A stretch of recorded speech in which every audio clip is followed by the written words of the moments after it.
dan gangguan itu sudah nggak ada pada waktu itu. Tapi efek daripada santet dengan cara memakai boneka jenglot itu mempengaruhi fisiknya abang saya. Penyakitnya muntah darah. Muntah darah dari dia muntahnya itu bukan darah seger yang seperti air, enggak, dia gumpalan. Sampai muntah darah gitu? Sampai muntah darah. Darahnya saya yang bersihin pada waktu itu.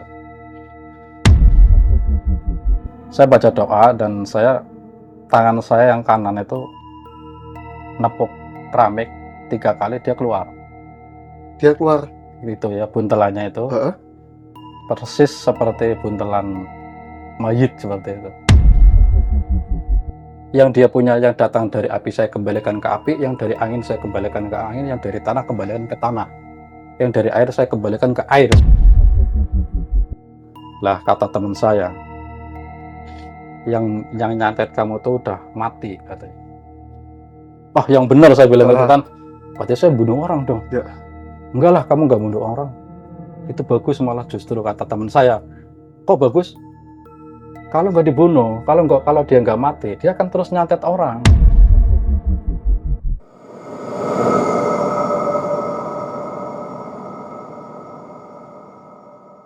Assalamualaikum warahmatullahi wabarakatuh. Ketemu lagi nih di channel Kang Jin Misteri. Masih bersama saya Kang Jin yang selalu menemani Anda di cerita-cerita hotel mistis dari narasumber yang penuh misteri. Bagi kalian dimanapun kalian berada, dari Sabang sampai Merauke, semoga kalian ini selalu sehat walafiat, berkah dunia dan akhirat dalam aktivitas apapun yang sedang menikmati di channel Kang Jin Misteri. Amin ya rabbal alamin. Oke, di sebelah kiri saya sudah ada narasumber nih, namanya Mas Abbas, yang akan berbagi pengalaman cerita mistis yang dialami oleh Mas Abbas sendiri yang menjadi korban.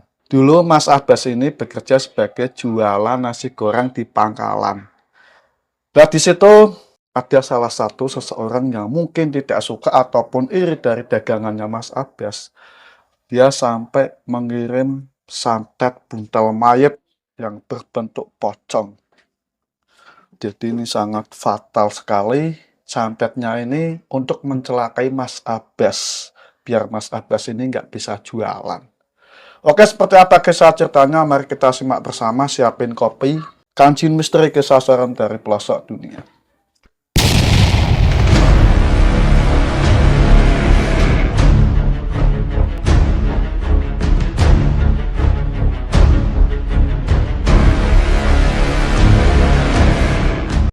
Apa kabar Mas Bagas? Mas Bagas, Mas Abbas. Jadi candaan temenku deh ya. Temenku di kantor ada namanya Mas Bagas, Mas Bagas, Mas Abbas gitu. Oke Mas Abbas, terima kasih nih dia mau hadir di Kang Jin Misteri untuk berbagi pengalaman. Ya, sama-sama. Ya. Monggo Mas Abbas, cerita ini dari awal sampai akhir ya, kok bisa Masnya ini terkena santet buntal mayit gitu. Ya, terima kasih kepada Iya. Mas Jin yang sudah mengundang saya untuk bisa hadir di sini. Alhamdulillah dalam keadaan sehat walafiat saya bisa datang bersama teman saya. Berawal dari saya jualan nasi goreng sekitar tahun dari 2015. Gitu, tempatnya di Tangerang, dan posisi jualan saya itu mangkal ya, bukan keliling ya. Gitu. Alhamdulillah jualan sih berawal itu nggak ada kendala, lancar. Alhamdulillah seiring berjalannya waktu, itu proses dari awal sampai terakhir tahun 2023, yang mana pada waktu itu dagangan alhamdulillah rame dan saya tidak ada apa namanya ya, nggak ada maksud untuk yang jualan orang lain lah gitu. Berpikir saya tuh fokusnya pada jualan diri sendiri gitu, jualannya sendiri, dan itu rame. Apalagi menjelang lebaran itu sampai 15 liter sampai 20 liter. Wow, banyak banget ya. Alhamdulillah itu sampai nggak pulang Mas. Berkah ya. Iya. Iya. Cuman di awal puasa kita libur dulu, Iya. gitu, libur dulu. Terus sampai menjelang Lebaran Idul Fitri, setelah Lebaran Idul Fitri itu rame. Itu dulu pangkalan yang kelola kakak saya. Mm-mm. Kakak saya yang kelola dan saya sebagai asistennya. Mm-mm. Asisten pembantu lah. Itu bagian masak dan sebagainya itu saya. Abang saya ya belanja dan mengatur keuangan segala macamnya itu. Nah, di situ singkat ceritanya itu gini, Mas. Ketika anak buahnya abang saya itu bukan cuma saya asisten pertama dan asisten keduanya itu orang lain gitu. Saking ramainya jadi memperkerjakan orang lagi dan itu orang pribumi artinya orang Tangerang sendiri. Namanya ya saya Samakan. samarkan aja ya namanya si ini aja lah. Si A itu ketika ada serangan-serangan dari orang yang mungkin bisa dikatakan dalam tanda kutip syirik ya. Karena jualan abang saya itu bisa dikatakan rame. Dan berawal dari pertama yang namanya asisten kedua kakak saya itu mengalami kesurupan. Ya. Kesurupan yang dia ngomongnya bahasa Sunda. Oh, jadi kesurupan terus dia pakai bahasa Sunda gitu. Bahasa Sunda. Nah, sempat dari abang saya itu menolong termasuk saya gitu. Diajak komunikasi, ya dia katanya mengaku orang sini, artinya orang Tangerang gitu. Leluhurnya orang Tangerang gitu. Ngomongnya begitu. Terus diajak komunikasi terus disuruh pergi nggak mau.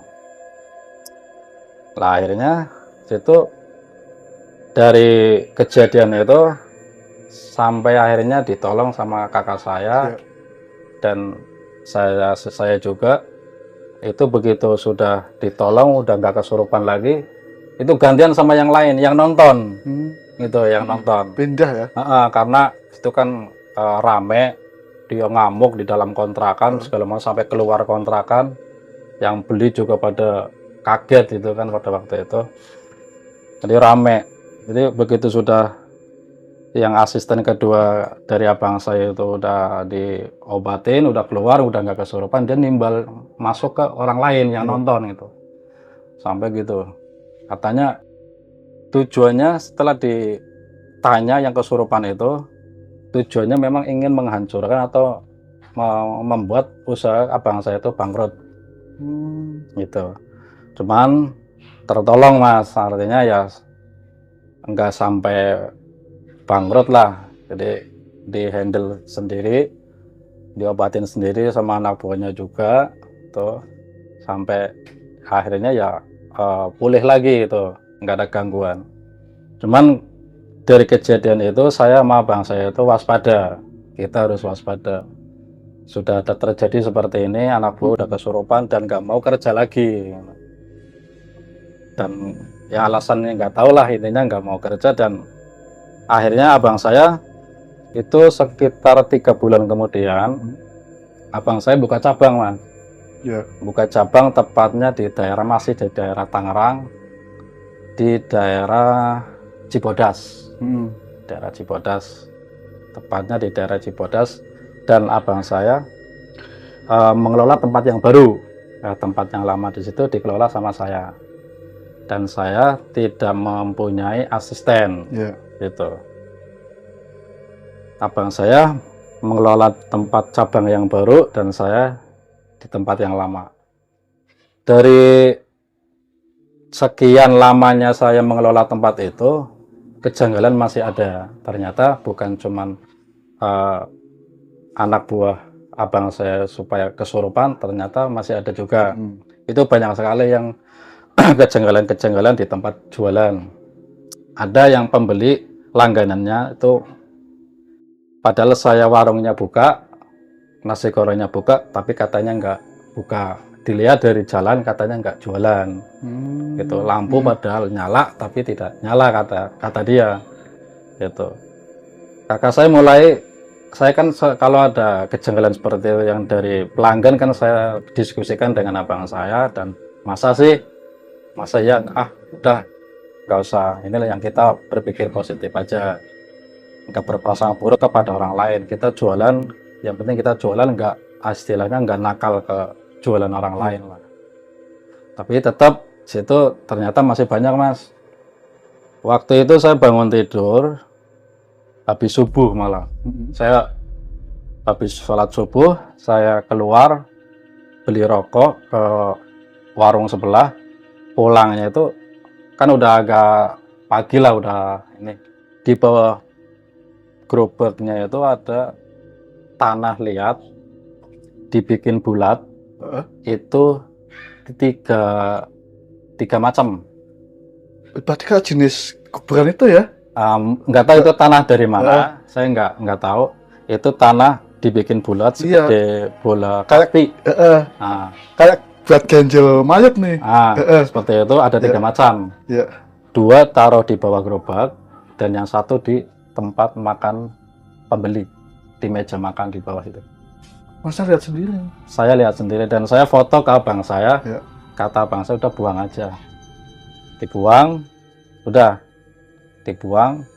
Cuman masih ada aura negatifnya di situ. Kerasa mas? Masih kerasa. Jadi tanpa disadari di situ omsetnya makin nurun dari 9 liter, 7 liter sampai 3 liter mas.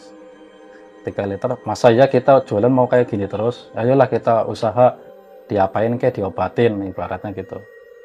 Udah akhirnya saya sama abang saya berusaha ngobatin gitu. Ibaratnya jualan itu ada penyakitnya ibaratnya. Enggak cuman itu, ketika hari Minggu, saya masih ingat ketika hari Minggu enggak jualan pada waktu itu mas. Enggak jualan, kita lagi dalam fase pengobatan, mengobatin jualan biar enggak ada gangguan lah, lagi bersihin kayak gitu. Itu ditemukan itu apa ya, semacam benda keris kecil itu nancep persis di bawah gerobak. Persis. Dan itu kelihatan sama saya. Saya ada apa ya, dilelahnya gitu loh mas. Saya itu dikasih petunjuk itu di situ ada gitu. Saya langsung saya ambil, saya udah karatan mas, nggak tahu udah lama atau enggak, saya nggak tahu. Udah karatan, kerisnya kecil, ya kecil apa pentol itu, korek, korek itu kecil tapi tajam gitu. Jadi dari auranya keris itu sendiri itu negatif banget gitu. Itu dari pegangannya itu seperti ular hitam itu. Nah itu diambil sama saya, terus saya bungkus pakai kain dan saya buang ke empang waktu itu.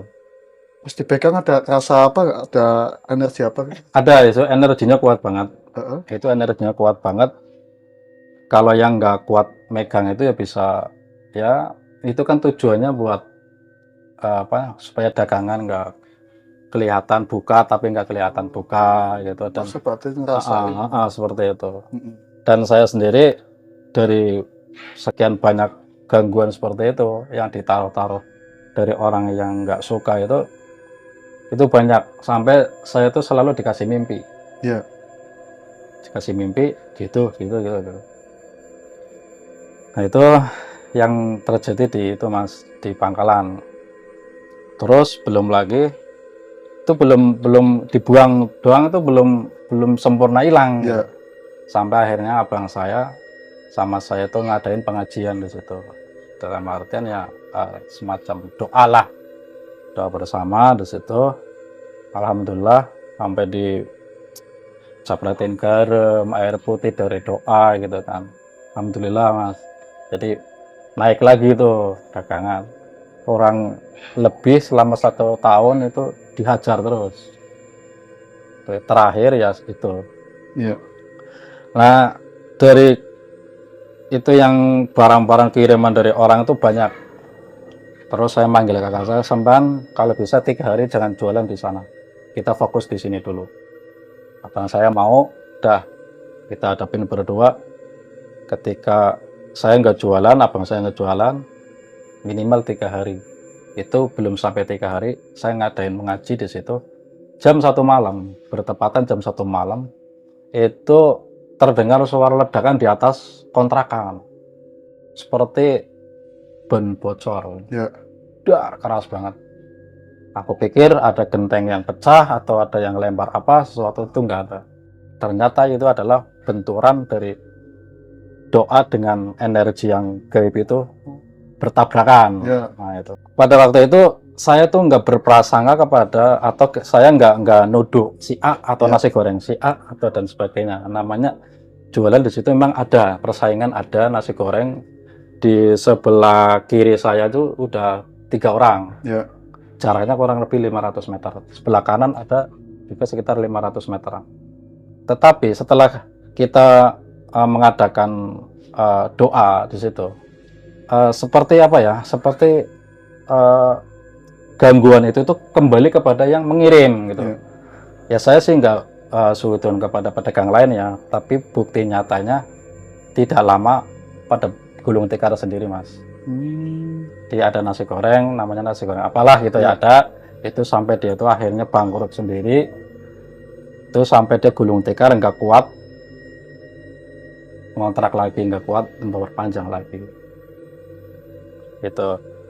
Kemudian setelah itu kan anak buah yang tadi nggak disuruh ikut lagi nggak mau, ditarik lagi mas karena omset udah naik lagi, udah stabil lagi. Karena saya kan di situ disuruh ngelola sendiri, ditarik lagi 2 orang, malah nambah 2 orang, 1 bantuin abang saya, 1 bantuin saya. Nah, itu kira-kira 3 bulan mas, itu 3 bulan stabil, Naik ya. naik terus. Mentok 12 liter, 11 liter. Kadang kita buka awal nih, awal masak 5 liter, nanti jam 9 udah mau habis, kita udah masak lagi pakai magicom, lampe. Batas waktu kita jam 1:30 pagi, itu udah selesai, udah tutup. Itu sempat naik lagi tuh mas. Cuman ya ini saya cerita nggak mengurangi, nggak melebihi, sesuai fakta yang terjadi pada waktu itu. Situ nasi goreng itu bukan atas nama saya, nasi goreng itu atas nama abang saya. Jadi nasi gorengnya itu atas nama abang saya, nasi goreng pangkalan yang 1 dan nasi goreng cabang itu 2. Nah di situ dia itu nggak berhenti, artinya dia itu nggak berhenti meneror dengan cara yang batil lah, dengan cara seperti itu. Masih ya? Masih. Jadi ketika saya omset udah stabil lagi, diserang lagi mas. Betul. Itu dia tujuannya ke usaha, dia nggak berhasil.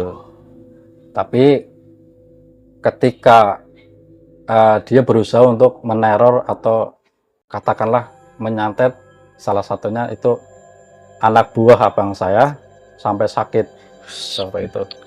Ngeri ya? Iya. Anak buah kakak saya yang asli orang Tangerang sendiri sampai akhirnya, tapi yang baru ya, yang dulu kesurupan itu nggak kena, yang baru itu sampai dia muntah darah, dan saya dengan abang saya itu bertanggung jawab atas anak buahnya, jadi diobatin baik secara medis maupun non medis. Tuh, abang saya juga punya yang namanya kiai lah, katakanlah ya, kiai sebagai pegangan. Saya minta tolong ke kiai, diobatin, akhirnya 1 minggu kalau nggak salah itu anak buahnya sembuh, udah nggak muntah darah lagi. Tuh saya kembali diskusi sama abang saya, ini orangnya nggak main-main Kang, saya bilang gitu. Orangnya ini nggak main-main, tujuannya memang benar ingin menghancurkan usahanya sampean. Dia nggak suka lihat usahanya sampean makin berkembang. Gitu. Akhirnya kita saling waspada lah. Antisipasi, coba kita cari yang lebih ini lagi buat mempertahankan usaha. Tuh sampai ya udahlah mas, itu udah namanya udah dibikin apa namanya rajik lah ya, rajik untuk antisipasi serangan-serangan balik lagi. Di situ ternyata dia nggak berhenti. Terus saya punya inisiatif, gimana Kang kalau yang nyantet itu kita serang balik. Saya pernah punya pikiran seperti itu. Bahkan saya pengen menguasai ilmu santet pada saat itu. Pengen menguasai ilmu santet untuk nyantet orang itu sendiri. Saya pernah punya pikiran seperti itu dan nggak boleh sama abang saya. Jangan. Kalau kita mau kembalikan, ya kita kembalikan aja sesuai apa perbuatannya. Tuh. Tapi nggak cukup sampai di situ, Mas. Jadi ternyata abang saya yang diserang. Ya. Itu nggak tanggung-tanggung, dia nyerang pakai alat yang namanya seperti boneka, tapi kukunya panjang. Ya. Itu kalau disebut namanya apa ya? Jenglot. Jenglot, betul. Pakai itu, Mas. Itu saya sampai merinding kalau cerita. Ya. Saya mengingat kembali momen itu, bagaimana seorang kakak berjuang melawan itu. Dia minum dulu. Suasananya gini, saya sendiri rasain kok merinding gitu kan. Benar-benar nih. Saya yang cerita aja merinding, Mas. Kejam ya. Ini saya nggak diceritakan kepada siapapun, saudara pun enggak. Ini pengalaman pribadi saya sampaikan. Itu sampai abang saya kena. Abang saya diserang seperti itu. Sampai itu alhamdulillah abang saya itu masih bisa bertahan sampai kira-kira sekitar 7 bulan. 7 bulan usaha tapi tetap masih. Ya. Karena abang saya sakit, dipegang sama anak buahnya yang udah pintar, dikelola sama anak buahnya. Tapi dalam pengawasan saya. Gitu. Itu abang saya sakit yang nggak wajar. Sakitnya apa, Mas? Itu kalau di dokter nggak ketemu penyakitnya. Sampai berobat sampai ke 3 rumah sakit itu nggak ketemu. Nggak ketemu.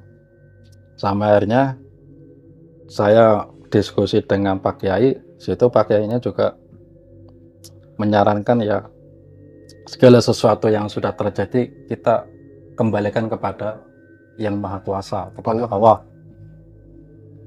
Dan gangguan itu sudah nggak ada pada waktu itu. Tapi efek daripada santet dengan cara memakai boneka jenglot itu mempengaruhi fisiknya abang saya. Saya sempat punya ada rasa dendam, Mas. Ya. Terus terang, saya sempat sampai pengen saya menguasai ilmu santet untuk nyantet orang itu. Ya. Tapi saya dikasih pelajaran, suruh belajar, kamu pakai doa ini.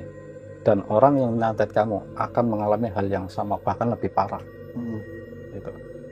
Karena yang masih hidup saya dan abang saya itu sampai meninggalnya. Sampai meninggal. Itu penyakitnya muntah darah. Muntah darah, dari dia muntahnya itu bukan darah segar yang seperti air, enggak, dia gumpalan. Sampai muntah darah gitu? Sampai muntah darah. Darahnya saya yang bersihin pada waktu itu. Udah meninggal, Mas? Meninggal. Itu setelah kejadian itu? Setelah kejadian muntah itu, dia sampai ya yang namanya santet itu dia bekerja dengan cara gaib, tapi efeknya ke badan.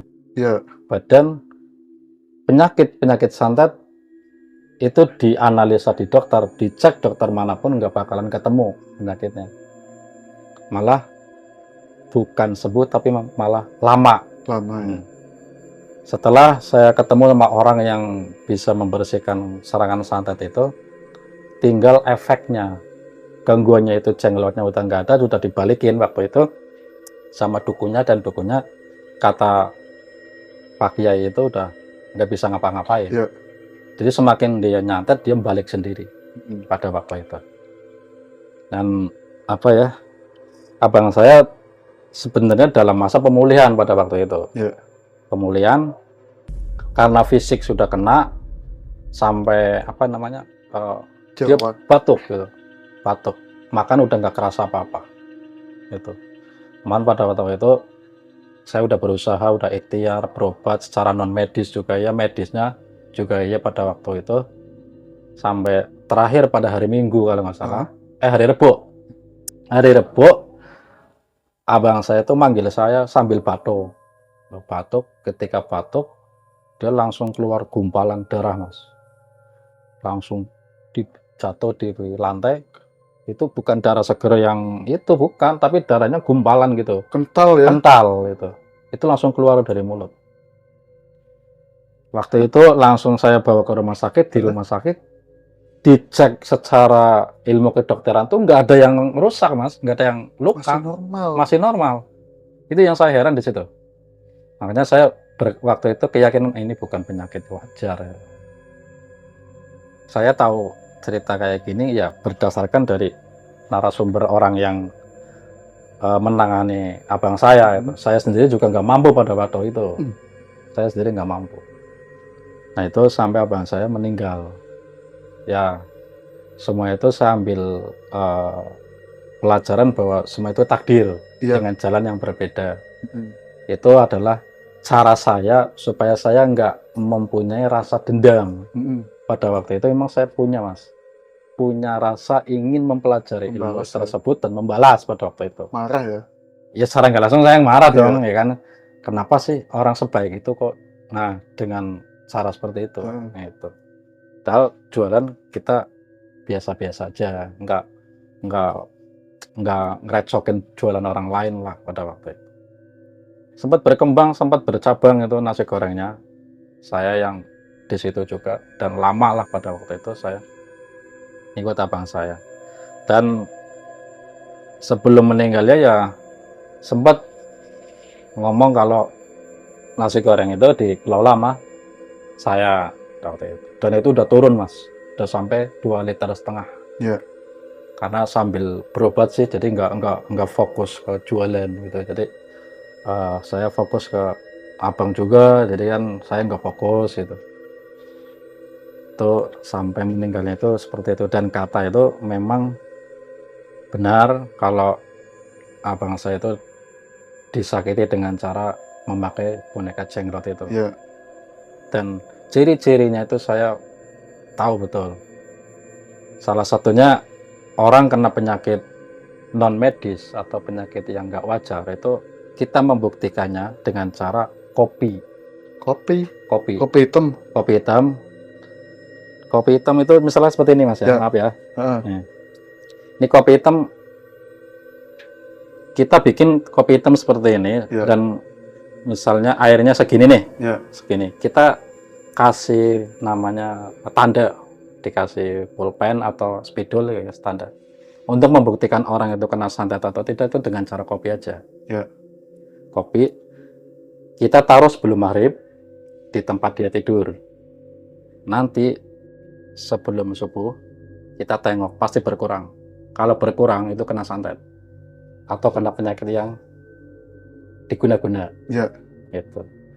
Kalau masih utuh berarti nggak ada penyakit gangguan atau dari guna-guna itu.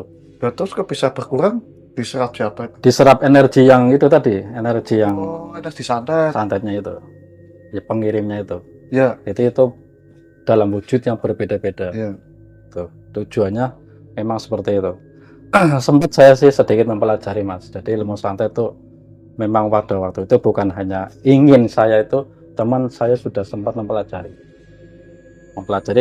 Ternyata ilmu santet itu memang misalkan medianya apa ini, maaf ya. Ini misalkan korek ini dengan cara apa itu. Nah, kita orang tersebut itu di sini itu namanya itu sudah diikat sama ini, sama medianya. Misalkan media boneka udah diikat di sini. Dengan cara apa? Ya seperti kayak ditusuk jarum atau apa gitu. Cuman kalau abang saya pada waktu itu memakai jenis medianya boneka jenglot itu yang kukunya panjang itu. Dan itu berarti dibuat menderita gitu. Dibuat seperti itu. Dan dia ketika abang saya kena itu nggak bisa kegiatan dia itu nggak sewajarnya gitu. Dia suka menyendiri, dia nggak enggan ke musola itu. Kalau dengar suara adzan dia merasa panas. Itu waktu masih ada gangguannya. Ketika sudah tidak ada gangguannya, dia kembali kayak sholat lagi gitu.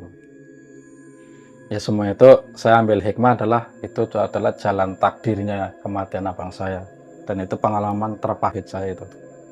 Jadi bukan cuman abang saya, Mas, itu setelah itu juga ada lagi gitu. Sampai dia mencoba untuk mengirim yang namanya buntal santet. pocong mayit itu tadi, Buntel mayat itu. buntel mayit itu abang saya udah 40 hari udah meninggal dan saya udah mengikhlaskan gitu. Artinya saya yang tadinya mau belajar santet mau nyantet, maksudnya buat mengembalikan itu, saya enggak. Saya dapat wejangan lah dari Iya. Kiai Pak Kiai kalau janganlah kamu seperti itu. Udah itu semua itu adalah takdir bahwa kematian seseorang itu banyak jalan. Didoakan aja kayak gitu. Mm-mm. Jadi saya tuh niatnya mau mengembalikan itu, mau nyantet orang yang nyantet, saya enggak jadi. Akhirnya saya cuma dikasih doa. Kasih doa, kamu jangan nyantet, tapi kasih doa aja. Ini amalkan ini. Kamu harus kuat. Apapun godaan kamu harus kuat. Saya di situ karena ingin memulihkan gangguan dari macam gangguan, saya berharap nggak sampai ke saya gitu kan. Antisipasi, saya balikin itu mas. Ternyata orang yang nyantet itu nggak tinggal diam. Mm-mm. Dia ternyata manggil orang lagi. Panggil orang lagi. Artinya dia nyuruh orang lagi untuk Heeh. nyantet dengan cara medianya yang buntel pocong itu. Iya. Itu ditujukan kepada saya pada waktu itu. Ditunjukkan. Ke saya yang mengelola tempat itu. Heeh. Karena saya udah ya tahulah ya. Jadi kan Iya. jadi itu saya merasa gitu. Kalau ada yang beda ya udah pada ada sesuatu yang gaib yang nggak wajar, Ganjil yang itu. ganjil saya udah langsung gitu. Itu nasi goreng pada waktu itu pangkalan nasi goreng abang saya yang saya kelola, abang saya meninggal, saya libur dulu selama satu minggu. 1 minggu libur, 10 harinya pas 11 harinya saya jualan. Iya. Tuh. Dan itu masih proses pemulihan lagi mas, belum pulih itu. Dari 11 liter, 9, 7 sampai ketika ada serangan itu sampai 2,5 liter. Itu aja kadang nggak habis. Saya gimana caranya supaya bangkit lagi, supaya normal lagi itu omsetnya. Akhirnya ya namanya ikhtiar mas ya, ikhtiar pelan-pelan saya sabar dengan cara apa gitu. Saya nggak berusaha untuk nyantet lagi, saya cuma memakai doa perlindungan Ya. aja gitu kan, perlindungan. Dan alhamdulillah saya kelola sampai naik lagi 7 liter, 9 liter itu. Dan ini yang sampai saya tuh nggak habis pikir mas ya, ketika saya lagi rame lagi diserang lagi seperti itu, dikirimlah yang kayak namanya disebarin tanah kuburan, sampai saya dapat mimpi lagi kalau kamu di tempat dagangannya dikasih tanah kuburan seperti itu, kamu tinggal ngambil sapu yang ada di makam. Misalnya kalau di makam mana kan biasanya ada sapu ya, Sapu itu. sapu lidi yang biasa buat nyapu di situ. Kamu ke situ, kalau ada juru kuncinya minta izin pinjem buat nyapu. Kalau boleh dipita katanya. Dan saya itu dapat mimpi mas, saya dikasih tahu mimpi Petunjuk. gitu. Iya petunjuk. Saya tahu dan saya coba seperti itu. Sapu setiap mau buka itu saya nyapu itu. Pasti ya. Saya sapu dengan sapu itu. Ya. Biasanya pakai sapu yang biasa ya. Biasa. Yang biasa. Itu saya pakai sapu yang itu khusus yang dari makam itu. Cuman sapunya bekas. Itu saya sapu. Tiap mau buka saya sapu. Entah itu ada sampahnya atau tidak saya sapu. Gitu. Dia buka. Dia buka. Habis itu siramin air. Ntar kalau udah tutup, udah istirahat, sapu lagi, siram air lagi. Selama gangguan itu belum hilang terus gitu. Sampai saya gini akhirnya dengan cara itu seperti itu udah. Terus yang bantuin saya udah nggak, asisten saya udah nggak kesurupan lagi. Cuman ya gangguan seperti itu. Pernah ya namanya ininya Pak, atap dari warung pangkalan nasi goreng itu dia kan pakai asbes. Asbes ya. Sama yang apa ya, yang seng itu baja ringan. Nah, itu sampai kebelah mas. Sampai kebelah. Sampai kebelah, kebelahnya bukan pecah tapi lurus gitu. Kayak disigar pakai alat gitu. Itu sampai seperti itu. Dah, itu posisi lagi rame. Sampai yang makan di situ pun sampai kaget. Bisa Mas ya? Mm-mm. Itu ya pernah seperti itu, dan alhamdulillah tuh masih diberi pertolongan Mas. Pada waktu itu kok dilalahnya itu entah itu dari teman abang saya ataupun dari siapa. Abang saya kan rajin ikut kajian seperti rutinitas istighosahan atau apa. Itu kedatangan Habib. Habib yang katanya pernah kenal sama abang saya. Ya. Nah itu kata Habib itu, ini kok warung gangguannya banyak banget gitu. Nah, sampai Habib itu dengan keikhlasannya dia bantu doa Mas di situ. Bantu doa dengan cara dia ya dikasih air segala macam. Alhamdulillah ternyata Habib itu ya ikut pernah ngaji, abang saya mungkin pernah ikut ngaji ke situ itu. Saya nggak kenal itu. Ya. Cuman setelah ngobrol bareng sama Habib itu saya jadi tahu kalau abang saya pernah ngaji ke situ, ikut ngaji apa, istighosa atau apa itu. Dan yang gangguan itu ya terus saya selama jualan itu ada aja Mas tiap malamnya Teror kayak gitu teror terus. terus selama 40 hari. 40 hari 40 hari udah lewat, nanti ada lagi 40 hari lagi.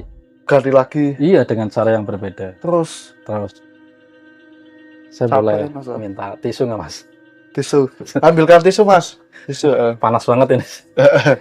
Oh, karena kok beda sekali gak kayak biasanya gitu Mas ya. Saya lanjutkan. Ya. Itu sampai yang namanya dikasih tanah kuburan, ditancepin benda-benda yang klinik gitu ya, macam keris kecil ataupun apa dengan bentuk yang macam-macam. Ya itu. Belum lagi gangguan-gangguan yang seperti ada ledakan di atas rumah, kontrakan dan sebagainya. Jadi dibikin suasananya itu di situ dibikin nggak betah, dibikin supaya tutup caranya gimana gitu. Rasanya mungkin nggak karuan ya Mas. Ya nggak karuan banget. Ya. Salah satu pertolongan cuman bukan ke orang lain lagi saya itu, langsung saya minta sama Allah aja supaya dijauhkan dari orang-orang yang zalim kan gitu. Dan itu apa, kakak saya udah 40 hari itu mulai ada omset naik tuh dari 1 liter, 2 liter sampai 4 liter sampai 7 liter pada waktu itu. Sempat naik. Terus pangkalan yang cabang nomor 2 itu dikelola sama teman saya, asisten dari abang saya itu sendiri, dan alhamdulillah nggak ada gangguan. Yang sering ada gangguan justru yang tempat yang lama. Pusatnya itu memang di situ paling rame. Soalnya kalau di pangkalan 1 itu lagi rame sampai nggak keburu masaknya, dilempar ke pangkalan kedua. Ya. Gitu. Soalnya menu bumbunya juga sama. Nah, jadi beda sedikit lah, mungkin beda tangan aja rasanya gitu. Dan orangnya nggak menolak. Terus setelah abang saya meninggal 40 hari itu mulai namanya omsetnya udah makin nambah. Tapi tidak cukup dengan itu, ternyata dari orang yang sirik itu terus ingin supaya pangkalan nasi goreng abang saya itu tutup semuanya dari cabang 1 sampai cabang 2. Tapi saya nggak putus asa, saya tetap berusaha dan berusaha untuk berpikir positif, enggak negatif. Kalau saya mengikuti pikiran negatif, akhirnya saya masuk ke yang tujuan itu, orangnya ingin menggulingkan itu. Dan itu banyak kejanggalan, keganjilan waktu saya jualan, tapi saya nggak fokus ke situ. Udah biarin masa bodoh kayak gitu. Yang penting saya jualan, buka, udah nggak mikirin ke situ. Saya berusaha fokus ke jualan sendiri, nggak mikirin soal itu. Wallahu alam, saya udah berserah diri, apapun yang terjadi saya siap pasang badan pada waktu itu. Dan ternyata memang benar Mas, bukan cuma nasi goreng 1, begitu terus dibantai, semakin bantai saya cuma punya kekuatan doa. Doa itu saya amalkan dan saya cuma bermohon, saya doa, ya Allah, saya mohon dilindungi usaha saya, diri saya, keluarga saya. Dan saya mohon apapun, siapapun yang berbuat kedzaliman ke dalam diri saya, keluarga saya mohon dikembalikan. Mm. Segala sesuatunya Engkau yang memberi dan Engkau yang akan mengembalikan. Akhirnya itu pernah kan tadi saya bilang yang nasi goreng sebelah kanan itu sempat tutup dia. Entah kenapa saya nggak tahu, dan tiba-tiba dengan saya mengamalkan itu sampai tutup lagi, Mas. Yang sebelah kiri. Itu yang sebelah kiri yang jaraknya 500 meteran lah kurang lebih gitu. Karena itu saya mengamalkan doa di mana saya harus sungkan nggak sungkan harus tetap dilaksanakan gitu. Saya tengah malam, anak buah saya udah tidur, asisten saya udah tidur, saya bangun. Saya tetap sholat dan ngamalin itu.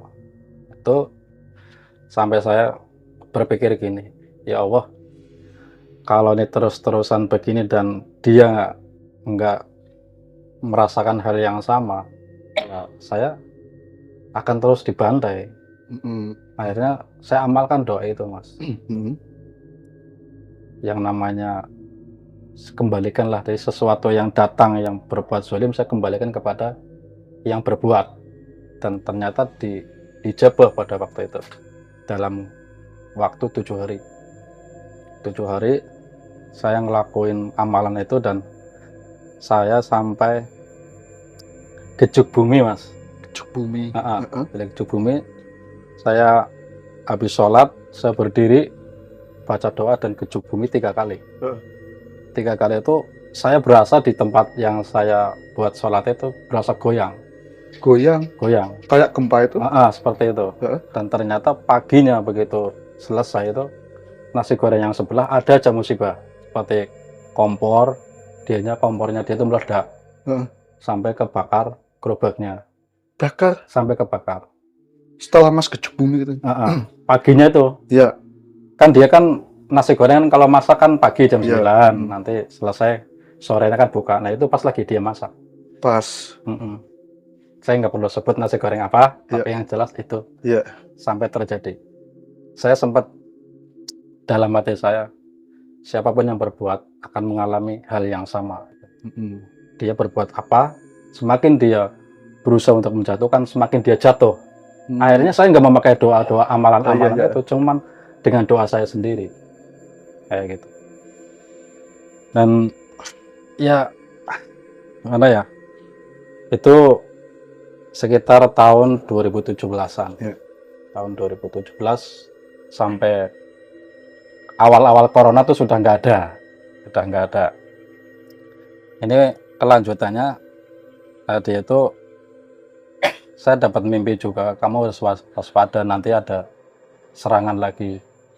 Dia akan nyantet kamu dengan buntal pocong itu. Dulu ngasih namanya tuh rumpun sedapur, Mas. Nama santet buntal pocongnya itu rumpun sedapur, artinya mau dihabiskan gitu. Dihabiskan. Usahanya mau supaya bangkrut, sama orangnya juga yang mengelola itu. Dengan tujuan dia itu tujuannya supaya tidak berjualan lagi. Gitu. Kejem banget ya, Mas. Itu kejem banget. Dan menurut saya, pengalaman saya di bidang usaha itu yang paling menyeramkan dan paling sadis itu, santet itu. Dan itu pocong itu bukan di rumah saya aja, Mas. Waktu saya masih ngelola itu sudah 3 kali. 3 kali ke kontrakan pernah, itu dikirim entah lewat apa, tapi tiba-tiba di dalam keramik. Di dalam keramik, Mas. Logikanya nggak mungkin dibongkar. Siapa orang masuk yang naruh, nggak ada. Pasti ada jejak ya kalau ada orang masuk itu. Itu dengan cara gaib, entah itu lewat apa, lewat tanah atau apa, nggak tahu. Itu tertanam di dalam keramik di kontrakan itu. Bisa tertanam? Bisa di dalam itu. Nah itu penanganannya waktu itu saya ngerasa itu ada yang janggal di situ, dan saya di kontrakan nggak betah, pengennya keluar ya, sama anak buah pengen berantem aja, permasalahan sedikit masalah rokok jadi cekcok gitu, dibikin semrawut di situ. Saya ya Allah, ada apa lagi nih? Akhirnya saya gini lagi kan, saya minta petunjuk, ternyata di terasnya kontrakan itu ada itunya. Akhirnya dengan cara saya sendiri, saya belajar itu kan saya praktekkan itu, saya baca doa dan tangan saya yang kanan itu nepuk keramik 3 kali, dia keluar. Dia keluar. Gitu ya, buntelannya itu Heeh. persis seperti buntelan mayit, seperti itu, Pocong itu. pocong itu. Yang seperti itu. Persis. Iya, tapi kecil. Kecil. Heeh. Itulah serokok itu panjangnya itu, Heeh. dibikin kecil. Nah itu begitu keluar dari keramik itu, saya ambil, saya memberanikan diri untuk dibuka. Apa sih di dalamnya itu? Itu ternyata banyak namanya kayak apa ya? Kawat, Mas. Kawat yang sudah berkarat. Itu banyak banget di situ yang di Dalam tengah, itu. di tengah. Itu di tengah itu tujuannya ya memang supaya usahanya itu bangkrut, yang mengelola juga tujuannya supaya meninggal. Cuman pada waktu itu saya punya keyakinan bahwa mati saya bukan di tangan dukun, mati saya bukan di tangan santet, Iya. tapi Allah lah yang akan mematikan saya, Allah yang menghidupkan, menghendaki gitu. menghidupkan saya, dan Allah yang menghendaki. Saya punya bisikan hati saya seperti itu yang bikin saya kuat. Itu akhirnya dengan doa itu saya itu udah 2 kali dikontrakan. 3 kalinya di warung. Iya. Warung ada yang anak kecil katanya lihat wujud pocong di warung saya. Terus yang beli juga pada nggak betah, Mas. Itu. Ada yang lihat kayak itu, Mas? Pada melihat. Jadi akhirnya kan dari mulut ke mulut akhirnya geger. Ya. Itu warungnya si A. Itu nasi goreng si A kok ada ininya. Oh, itu pengalaman bermacam-macam komentar negatif. Padahal saya nggak punya seperti itu. Orang nggak tahu, ya kan. Orang cuman aku waktu itu tidak menanggapi orang yang tanya seperti itu. Ada yang datang tanya, kamu bener nggak sih? Ini semalam ada yang lihat loh, itu anak saya lihat. Kamu punya begini, kamu punya penglarisan kali ya? Enggak, saya nggak punya seperti itu. Wallahu alam, saya nggak.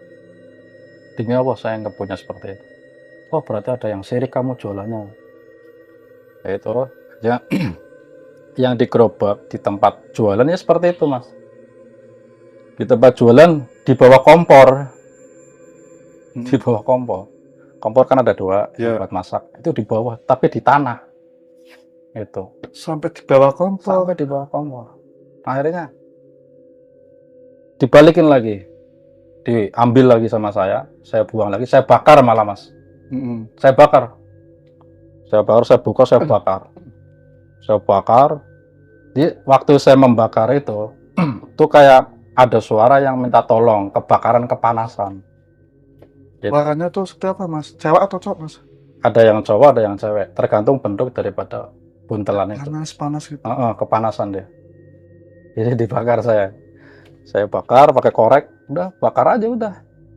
Saya nggak tahu punya keberanian apa, pokoknya saya bakar aja. Itu. Saking sewot. Canggih ya. Saya bakar, ngirim lagi, saya bakar lagi. Yang dikontrakan itu 2, yang di pangkalan tempat nasi goreng itu 1. Dan yang terakhir itu yang dikirim ke rumah saya. Sampai ke rumah? Sampai ke rumah. Dan saya jualan pada waktu itu di Tangerang. Iya. Saya merasa saya tuh gelisah, kok pengennya tuh insting saya, feeling saya kok ke rumah terus. Kangen sama keluarga enggak. Ketemu anak enggak, kok ada apa ini di rumah. Saya telepon di rumah, katanya enggak ada apa-apa. Coba itu di belakang, saya yakin di situ ada. Emang ada apaan sih? Ada pokoknya. Akhirnya saya pulang membereskan yang di rumah. Dan bener, itu naruhnya di dapur, Mas. Sampai dari Tangerang sampai ke rumah Kalongan ya? Sampai ke rumah saya. Itu ditaruhnya di dapur. Dan di dapur saya udah kayak gini, udah plesteran. Dan itu ditanam di bawah kompor. Sama bentuknya? Sama, bentuk yang sama. Cuman yang di rumah itu aromanya nggak enak lah. Itu yang di rumah. Kalau yang di kontrakan dan di pangkalan itu nggak bau. Ya. Tapi kalau yang di rumah itu bau. Bau kayak apa, Mas? Ya seperti bangkai. Seperti bangkai. Iya, seperti bangkai. Saya ambil sendiri ya seperti ngambilnya ya waktu seperti waktu di Tangerang itu. Ya. Saya pukul tanahnya 3 kali, keluar dia. Keluar, itu megang itu aja, saya mau megang aja itu dia gerak-gerak mas. Buntelannya itu gerak-gerak sendiri. Entah siapa yang gerak, mungkin itu gaibnya. Itu kayak meronta-ronta dia tuh. Iya. Begitu saya tangkap, itu saya buka, bau banget itu. Istri saya, anak saya pada keluar semua, udah takut. Ada refleks mati sekeluarga mas. Iya, pada keluar itu. Ya. Pada keluar rumah. So, Bau ya. Baunya nyengat banget lah. Itu akhirnya saya bakar di depan rumah. Saya bakar seperti itu. Ya. Saya dengar suara teriakan itu panas gitu. Saya bakar. Itu waktu di rumah itu saya bersihkan lagi, semua udah beres, saya berangkat lagi mas. Berangkat lagi ke Tangerang, kelola pangkalan seperti biasa, dan alhamdulillah udah nggak ada apa-apa tuh gangguan itu. Sampai 1 tahun lebih baru pulih lagi. Udah pulih stabil. Sudah stabil lagi. Terus dari situ anaknya mas, anak dari abang saya waktu itu ikut bantuin saya. Dia kayak orang linglung. Kayak orang linglung, tahu-tahu kesurupan lagi di situ. Astagfirullahaladzim, ada apa lagi ini ya? Saya belum beres juga, ini di rumah udah selesai, di sini saya berangkat lagi. Baru 1 bulan saya di Tangerang itu. Merembet.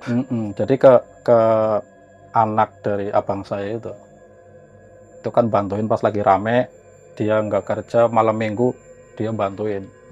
Biasanya malam minggu kan rame, dia bantuin. Dia lagi nyuci piring tuh mas, kejadiannya dia lagi nyuci piring. Ponakan saya kan itu, berarti ponakan saya lagi nyuci piring, itu piring bisa loncat semua. Gitu. Anehnya di situ.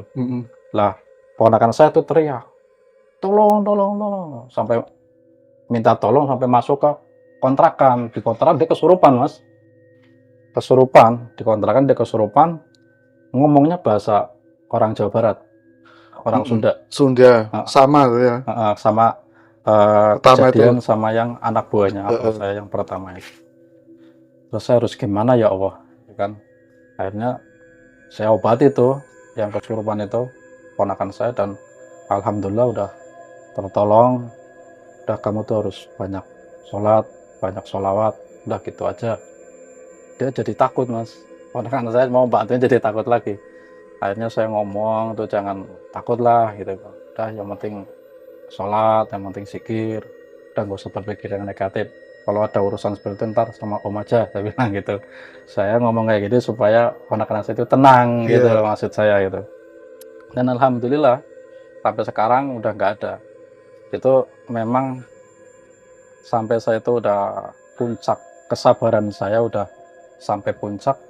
Akhirnya saya gini, udah perang tanding sama dukun saya nggak apa-apa. Kalau saya mati saya jihad, saya membela keluarga ibaratnya gitu, usaha. Udah, saya waktu itu memang nggak minta bantuan sama sekali sama kiai, sama guru dari abang saya. Saya nggak meminta bantuan. Nah, saya kerjain sendiri. Saya sampai melawan dukun itu mas. Melawan dukun itu dengan cara gaib. Jadi saya diserang, saya balikin, balikin.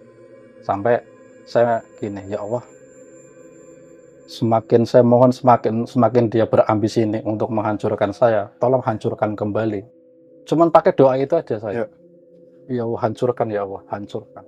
Sehancur-hancurnya. Sampai waktu itu ada teman saya, kamu lagi ngapain? Ini lagi ada gangguan di usaha saya. Habisin aja. Kalau nggak dihabisin, tetap akan nyantet kamu. Teman saya tahu mas, dia juga punya kelebihan lah secara spiritualnya ada, dan dia nggak bantu saya, dan saya nggak minta tolong ke dia gitu. Udah, kerjain aja, kamu bisa. Jadi ada dorongan dari teman juga, semangat saya. Akhirnya saya nggak kejam mas, saya buang tuh apa yang makhluk-makhluk gaibnya yang buat nyantet ke saya, itu saya kembalikan semuanya. Yang dia punya, yang datang dari api saya kembalikan ke api, yang dari angin saya kembalikan ke angin, yang dari tanah kembalikan ke tanah, yang dari air saya kembalikan ke air semuanya. Gitu. Saya merinding kalau gitu itu. asli serius. Saya merinding. Semua kekuatan saya, cara fisik saya keluarkan. Apa yang saya tahu, saya punya Allah. Mati saya, hidup saya untuk Allah. Saya geblak gitu. Bumi 3 kali. Allahu Akbar. Akhirnya dia tuh nggak ada tuh. Sampai 1 minggu, 40 hari nggak nyerang-nyerang saya lagi. Udah normal. Udah normal lagi. Lah kata teman saya, yang nyantet kamu tuh udah mati katanya. Wah yang benar saya bilang itu kan. Berarti saya bunuh orang dong. Ya. Enggak lah, kamu nggak bunuh orang. Itu bagus malah justru kata teman saya. Kok bagus? Kalau nggak dibunuh, kalau dia nggak mati, dia akan terus nyantet orang katanya gitu. Itu mas. Berarti Mas melawan sampai Sampai fatal. Mati ya? Karena doa saya gini, dia tujuannya ingin mematikan saya, Iya. usaha saya dan nyawa saya untuk dijadikan Biar semua habis. biar semua habis. Nah, doa saya gini, kembalikan ya Allah apa yang dia tujuannya ke saya seperti apa, kembalikan kepada dia. Dan ternyata itu di luar nalar saya, di luar pikiran saya, di luar rencana saya. Itu Allah yang mengembalikan semuanya dan Allah yang berkehendak pada saat itu. Saya merasa ada kekuatan gaib yang membantu saya pada waktu itu, mas. Itu saya seperti itu dulu, yang nggak tahu sampai sekarang ya. Cuman saya kembalikan ke orangnya, dan kata teman saya yang mengawasi saya itu orangnya sudah meninggal. Terus sama, loh berarti saya bunuh orang dong? Enggak, kamu nggak bunuh orang, kamu jangan merasa bersalah, kata dia gitu. Ya kan saya, kamu kan doanya seperti apa, kata teman saya gitu. Kalau dia nggak dihabiskan, dia akan terus seperti itu. Dengan dibayar sekian juta, nyerang terus. Sekalipun kamu makhluk gaibnya dia dibuang semua, akan tetap seperti itu. Dan dukunya itu mati, yang nyuruh pun akhirnya dia nggak bisa apa-apa. Kehabisan modal, kehabisan duit buat membayar dukun. Itu pengalaman hidup saya di bidang dagang, mas. Masya Allah, sangat luar biasa sekali ya. Ini benar-benar gimana ya mas, ini yang saya rasakan ini ini rasanya nih kayak gimana mas, ini berarti kan dalam arti setelah kakaknya mas sudah meninggal, bertahan 7 bulan merembet ke mas ya. Masnya ini mau dihancurkan, habis-habisan, teror ya kan, dan masnya sampai bisa membunuh dukun tersebut. Tapi masnya ada gambaran dukunnya mati itu? Saya waktu itu ketika teman saya menyampaikan itu, saya kan tanda tanya karena saya nggak melihat langsung. Nah, kalau kamu penasaran, coba kamu baca doa ini. Nanti kamu akan mendapat itibar atau mendapat petunjuk dari mimpi. Dan ternyata benar. Saya membaca doa dan gambarannya orang tersebut kelihatan banget dalam mimpi saya. Mimpinya gimana mati itu? Dia mati. Di dalam mimpi saya itu gambarkan kalau dia itu menyerang dengan tekniknya tuh saya tahu semua gitu. Cara nyerang mas? Cara nyerang saya itu saya tahu semua. Dan ketika saya minta petunjuk bahwa dia sudah mati apa belum, dikasih tahu memang.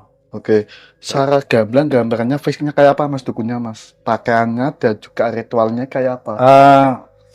Yang saya lihat dalam mimpi itu, petunjuknya itu orangnya itu dia tuh kelihatan tua. Dia tuh tua. Pakaiannya dia tuh hitam. Tapi mas masih ingat nggak kalau petani orang zaman dulu kan pakaiannya seperti itu. Nah, dia tuh cingkrang sih, kalau celana komprang gitu. Ya seperti itu. Kelihatan tua, cuman kalau media-medianya itu ya serem lah mas. Di situ banyak ya, ada kembang segala macam, ada alat-alat klinik-klinik itu jenis buat santet itu. Yang semacam ini juga, boneka pocong, boneka seperti ini juga banyak gitu, dengan harga yang berbeda gitu, dengan jenis santet yang berbeda-beda. Tapi lihat dukunnya mati nggak? Lihat di situ. Dengan gambaran di situ sudah dia mati di situ. Dalam mimpi petunjuk. Dalam mimpinya saya. Cara gambarnya sudah jelas semua. Waktu itu sempat saya penasaran sama omongan teman saya, benar tidaknya mati atau tidaknya. Saya pengen lihat langsung. Cuman kendalanya kalau mau mencari orang itu harus tahu lokasinya, alamatnya, sedangkan saya nggak tahu gitu kan. Jadi udahlah, ngapain juga apa namanya, nyari orang yang seperti itu. Yang penting kamu, teman saya ngomong sama saya kayak gitu, yang penting kamu sudah melakukan seperti itu, dan untuk intinya kan kamu menyelamatkan diri dan usaha. Arahnya dari mana Mas dukunnya Mas? Arahan ini asli mana dukunnya, di arah mana gitu? Ya, tahu saya dulu itu dari Jawa Barat. Jawa Barat. Tepatnya di daerah Cirebonan lah di situ. Situ ada suatu pedesaan yang letaknya itu terpencil. Artinya dukun itu terpencil, dia jauh dari warga. Iya, jauh Itu. dari penduduk gitu. Dari penduduk. Berarti dukunnya memang benar sudah tua ya gambarnya. Dan memang dia profesinya seperti itu. Tapi umpama kalau nggak mati dia tetap nyerang sana Mas. Ya, secara logikanya seperti Iya. itu. Jadi kalau nggak dihabisin itu ya akan tetap nyerang terus. Iya. Saya sampai nggak setega itu sih sebenarnya. Saya tuh akhirnya kan dari awal yang nyerang saya, gaibnya kirim ke saya sempurnakan. Dia gaibnya nggak balik lagi ke dukunnya, dia ngirim lagi, saya kembalikan lagi ke tempatnya, ke asalnya. Dia minta petunjuknya ke siapa, ngambilnya dari mana, itu saya kembalikan ke tempatnya. Gitu. Yang tadi saya bilang, dia mencari bantuan dengan bantuan yang datangnya dari api, saya kembalikan ke api. Dia minta datang bantuan dari tanah, saya kembalikan ke tanah. Dia minta bantuan dari angin, saya kembalikan ke angin. Dia minta bantuan dengan cara air, saya kembalikan ke air. Semuanya saya sempurnakan, saya kembalikan kepada keempat unsur itu. Oke, berarti setelah dukunnya sudah mati dan gak ada serangan lagi dan sudah normal pulih. Udah nggak ada gangguan, sudah nggak ada. Oke, terus pas waktu Masnya katanya lihat kiriman makhluk gaib ya, ini bentuknya kayak apa Mas? Berbentuk yang jelas mengerikan ya. Di situ yang namanya tujuannya dengan batil, tujuannya dengan yang tidak benar, itu mengirimkan dengan berbagai macam jenis. Ada macam salah satunya itu wujud pocong, ada yang kuntilanak, ada yang gendruwo. Itu yang paling susah diusir itu buta hijau Mas. Buta hijau itu yang paling berarti susah. sangat komplit ini ya, lengkap ya. Saya diserang dari satu paket. Gila, itu berarti setan makhluk astral ini sudah ada satu paket. Makanya saya keluarkan doa dari 4 unsur itu karena dia memakai cara yang berbeda. Ada yang dia mengambil dari tanah, ada yang mengambil bantuan dari air, ada yang mengambil bantuan dari angin, ada yang dari api. Makanya saya ambil semua, saya buang, kembalikan ke asalnya masing-masing. Ini dukunya yang membunuh abangnya Mas bukan Mas? Itu beda. Oh, beda lagi. Beda. Kalau yang abang saya itu kayaknya orang Banten. Itu. Tapi nggak nyerang Mas? Enggak ya. Beda. Itu yang tadi kan saya sempat cerita kalau yang itu udah enggak, kan ganti orang lagi, nyuruh orang lagi, dia nyari dukun lagi, maksudnya gitu. Habisnya ya Mas ya. Oke. Ini secara nyerangnya abangnya Mas dengan cara muntah darah, berarti kan otomatis jeroan ya. Secara bertubi-tubi sampai menderita. Ini secara Mas melihat ini, berarti yang kena yang mana Mas dalam badan? Di badan itu apa ya?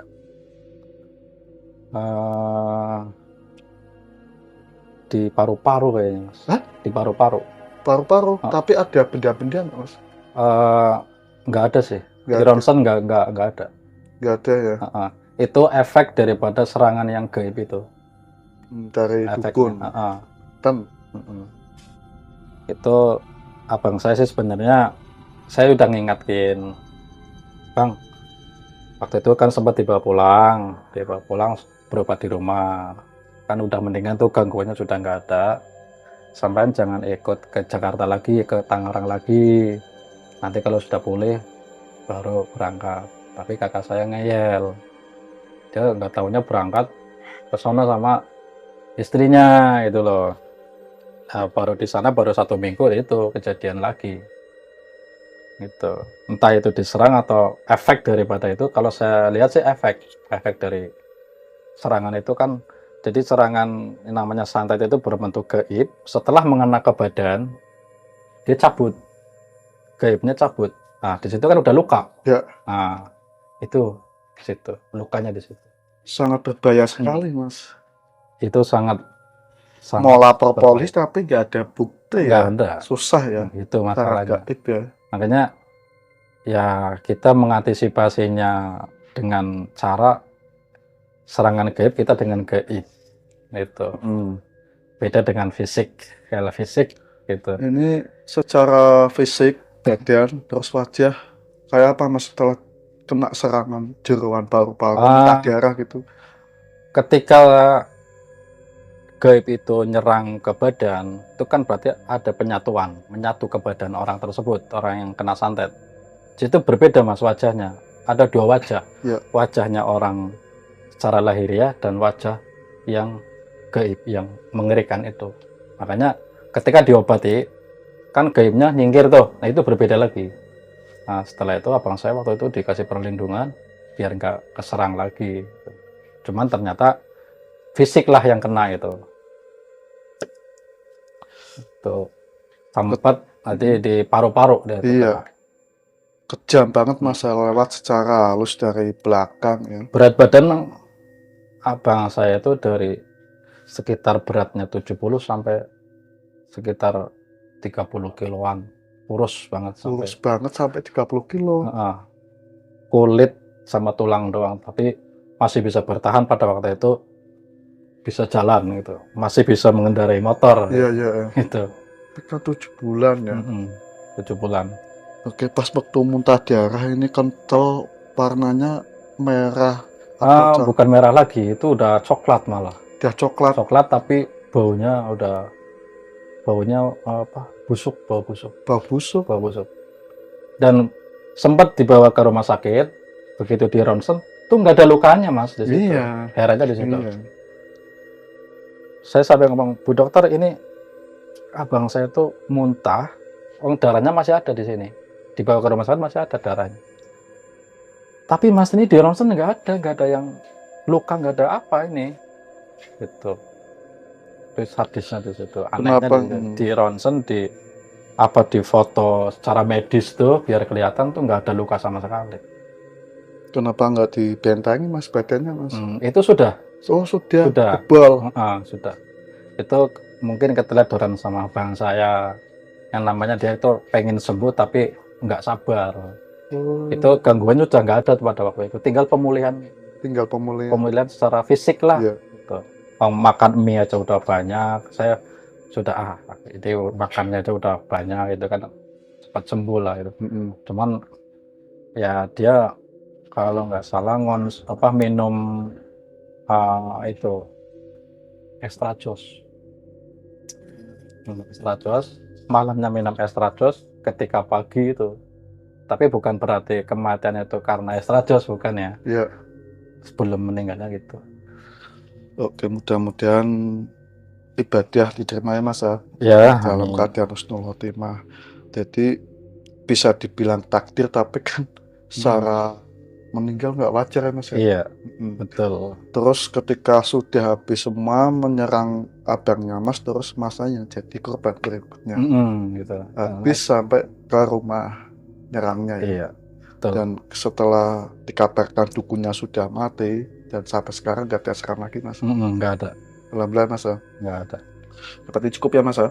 Iya, itu cerita dari pengalaman saya dan tidak ada yang saya kurangi ataupun saya lebihkan. Itu real, saya cerita atas dasar pengalaman saya. Nggak ditambahin, nggak dikurangin ya Mas. Oke guys, inilah cerita dari Mas Abbas ya. Semoga penuh manfaat dan penuh hikmah kita semua. Hati-hati dan antisipasi dengan santet. Berarti antisipasi kita setidaknya punya agemanya Mas ya. Iya, Punya betul. ageman, punya guru spiritual lah untuk antisipasi dan untuk benteng badan kita dengan baca istighfar dan sholat. Insya Allah kekuatan Allah itu sangat luar biasa sekali. Jangan saya sarankan jangan sekali-kali main santet yang namanya hukum karma. Pasti ada ya Mas ya. Pasti ada. Pasti ya. Tanpa dibalas pun ada gitu. Mudah-mudahan ini bisa diambil hikmahnya dan ada manfaat untuk kalian semua. Jadi kita sudah panjang lebar cerita ya Mas ya. Iya. Ada pesan nggak, Mas, apa yang pelajaran kita petik selama Mas punya pengalaman menjadi korban santet nih? Pesan-pesan adalah kita seburuk apapun kita harus punya ageman ya. Seperti Masnya tadi bilang, Mhm, kita harus punya ageman dalam artian ageman itu bukan suatu pegangan benda-benda pusaka ataupun apa. Boleh mempunyai benda pusaka, tapi tidak untuk diyakini atau dipertuhankan. Karena semua itu, benda itu adalah yang membuat manusia. Ataupun ada yang secara alami, kita sebagai umat Islam, sebagai orang Islam, sangat tidak dianjurkan untuk meyakini seperti itu. Boleh memelihara, tapi kita harus percaya, yakin bahwa Allah lah yang iya, semuanya yang eh, menjadikan itu ada.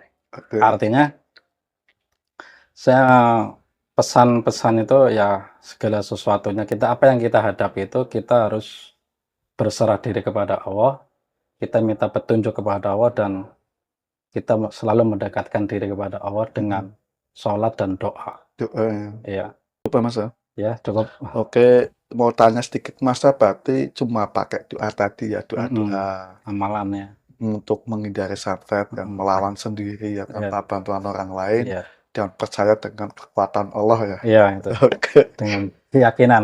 Keyakinan lah. Ah, ah. Oke guys, pokoknya saksikan terus video selanjutnya di Kanjeng Misteri yang akan mengundang cerita-cerita dari narasumber ini real nyata yang dialami oleh Mas Abbas.